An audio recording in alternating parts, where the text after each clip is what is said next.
스트레스 극복하기. 오늘은 스트레스에 대한 얘기를 한번 해볼까요? 스트레스가 뭐죠?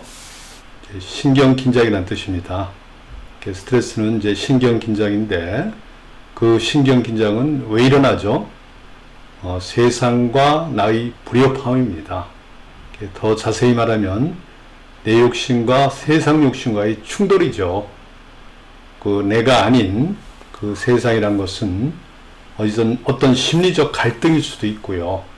어떤 질병일 수도 있고, 또 가족, 동료, 또 어떤 사건을 둘러싼 모든 대상일 수도 있습니다. 여기에는 더위, 추위, 공해 등 환경도 포함됩니다. 흔히들 스트레스로 생각하지 않으시는데요. 자신이 하고 있는 일, 일상도 이제 스트레스가 될 수가 있습니다.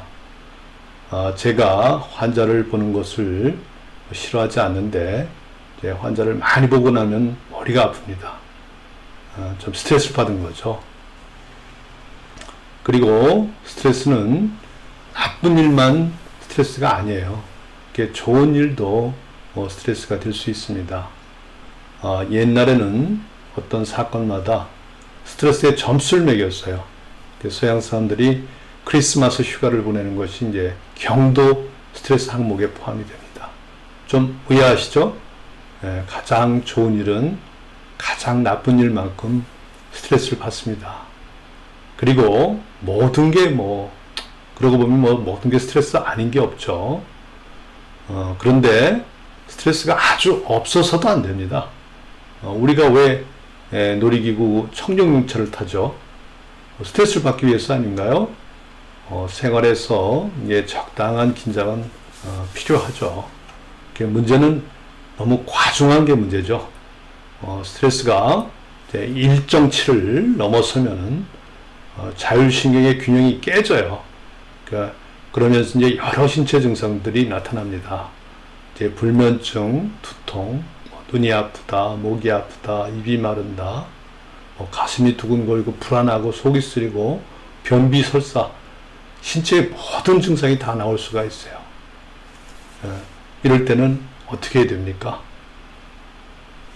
생각하지 않고 잊어버린다, 술을 실컷 마신다, 울어버린다, 여행을 간다. 다 그건 근본적인 방법이 아니죠. 결국 나를 변화시키든지 세상을 변화시키든지 해야 됩니다. 가령 술 먹는 남편의 주사가 문제라면 그 술버릇을 고쳐놓든지, 그것이 안 되면 좀 이상한 말이지만 남편을 바꿔야겠죠. 그런데 그것이 쉽지가 않죠. 이혼하자니 애들이 또 문제고, 또 살림만 했으니 경제적 능력도 없고, 그래서 이제 얼마 전까지는 미혼일 하시는 분들이 좀 이혼을 좀 쉽게 생각하고 좀 하셨던 것 같아요. 경제적인 능력이 좀 비교적 다른 여성분들에 비해서 좀 나아서 그렇지 않았나, 좀 그런 생각이 들어요. 어쨌든 많은 경우 사람들은 세상을 바꾸지 못하고 자신을 바꾸려 합니다.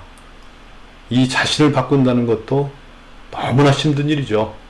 그래서 정신의학과를 찾습니다. 제 앞에 환자분들이 앉으시면 몇 마디 나누다 보면 제가 아픈 것을 공감해 줍니다. 그러면은 눈가에 눈물이 픽 도는 게 보여요.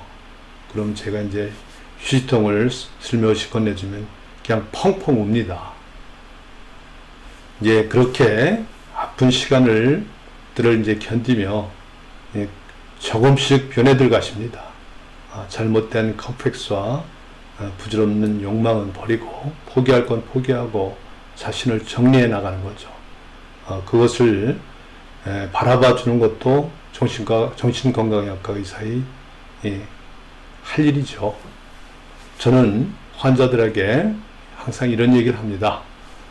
정신의학과 병원과 약은 베이스 캠프다. 충분한 휴식과 에너지를 섭취할 뒤에 상황이 좋을 때 알프 쓰고 히말라야고 도전한 거 아니겠습니까? 그러니까 어떤 것을 자신을 바꾸든지 아니면 세상을 바꾸든지 그것을 도전을 할 수 있는 어떤 터전을 만들어주는 것이 저와 병원의 역할이죠. 나와 세상을 바꾸려면 잠도 잘 자고 잘 먹고 불안하지 않고 어떤 정신적인 힘이 있어야 되지 않겠습니까? 베이스 캠프가 줄줄 샌다면 도전이고 뭐고 없습니다. 철수를 해야겠죠. 어떤 스님이 아주 힘들어하시며 한번 오셨어요. 이제 한참 면담을 하고 그 스님이 제가 비워야죠 하시더라고요.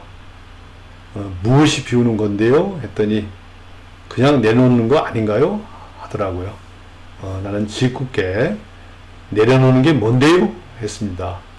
당황하시며 내려놓는 게 내려놓는 거 아닙니까? 좀 얼버무리시더라고요. 여러분, 내려놓는 게 뭐죠?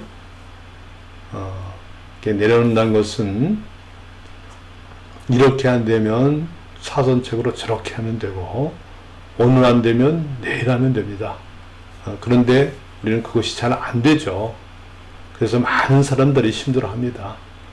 기존 습관과 어떤 패턴을 버리고 어떤 유연성을 획득하는 과정이 결국은 정신건강의학과를 이제 다니는 이유겠죠. 참 많은 사람들이 참 부단히 또 정답을 찾으려 하십니다. 이제 이 결정이라는 것은 힘든 것이니까요. 여저 익숙한 환경을 버리고 신세계로 나가는 것은 참 불안한 일이죠. 제 면담 중에 이제 한참을 면담을 하다 이제 기다리다가 저는 이런 얘기를 합니다. 당신은 지금 정답을 찾을 시간이 아니라 결정을 할 시간이라고요. 다시 말하지만 스트레스는 나와 세상의 불협화음, 나의 욕심과 세상 욕심과의 충돌입니다. 나를 변화시키든지 세상을 변화시키든지 그 분기점에 서 있는 거죠. 방법이 없을 때는 견디는 것도 하나의 방법입니다. 아주 많은 경우가 그렇습니다. 그 막막한 시간을 이제 같이 하면서 도와주는 것이 정신의학과 전문의의 책무죠. 나는 수없이 많이 휴지를 뽑아 주었습니다. 아니 또 휴지를 뽑아 주겠죠. 어떤 환자는 저한테 항의를 합니다. 몇 년 다녔는데 약도 못 끊고 나은 게 없다고. 저는 그분한테 반문합니다. 약 드시는 동안 그래도 편하셨잖아요. 이게 근본적인 거는 당신이 변한 것도 아니고 세상이 변한 것도 아니니까 어쩔 수 없지 않습니까? 그런 얘기를 하곤 합니다. 다시 또 말하지만 스트레스는 나와 세상의 충돌이고 세상을 변화시키든지 나를 변화시켜야 합니다. 그것이 안 되면 견뎌야 하는 거고요. 다 힘든 일입니다. 그 힘든 과정이 우리 이야기고 소설이고 연속극이고 진료실 풍경이겠죠. 이 개성사에서는 모든 사람에 맞는 정답, 진리는 없습니다. 선택만이 있습니다. 선택을 하고 그 다음은 그 선택에 책임을 지면 되겠죠. 오늘 어떤 선택을 하셨습니까? 어떤 선택을 하시겠습니까?